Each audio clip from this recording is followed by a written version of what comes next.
Diffusée à partir de ce soir sur Téva, The Good Fight reste à la fois l'une des séries les plus divertissantes et les plus brillantes du moment.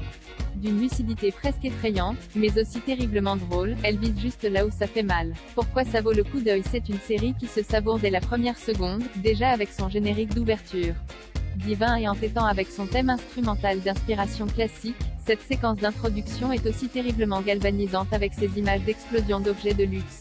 Des images cathartiques mais reflétant aussi une Amérique au bord de l'explosion.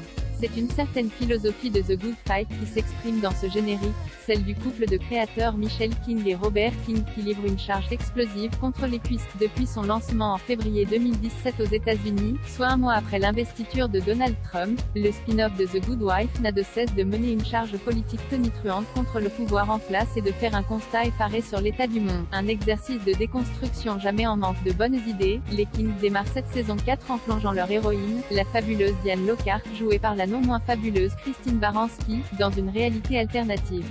Diane se réveille un beau matin dans un monde où Trump n'est pas le président des États-Unis et où Hillary Clinton a remporté l'élection. Un rêve, mais qui tourne vite au cauchemar. Car dans cette réalité-là, Harvey Weinstein continue à couler des jours paisibles en agressant des femmes impunément. Et le mouvement Croisillon MeToo n'a jamais existé. L'administration Clinton a ses propres casseroles et pour bien faire son travail, Diane doit gagner les bonnes grâces d'Elizabeth Warren devenue juge à la Cour suprême. Tout d'un coup, la mission de Diane n'est plus de combattre le mal puisqu'il a changé de camp, mais de le protéger, puisque toutes ses mauvaises actions sont conduites par des démocrates, et elle doit le faire en défiant de ses convictions personnelles. En un épisode, The Good Fight fait son propre procès, sur sa nature sardonique et sa capacité à tirer à boulet rouge sur l'ennemi. Brillant. À la fin de l'épisode, Diane revient à la réalité, celle où Trump est président mais où le cabinet Reddick, Bozeman et Lockhart se fait racheter par une grande firme, plus riche et plus puissante.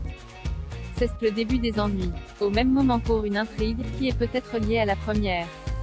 Qui va agiter toute la saison, le Mémo 618. Qu'est-ce que c'est? Personne ne semble le savoir.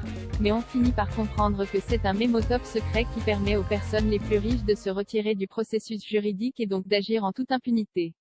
Une intrigue qui fait référence à une longue liste d'associés de Donald Trump qui ont refusé de se conformer aux assignations à comparaître.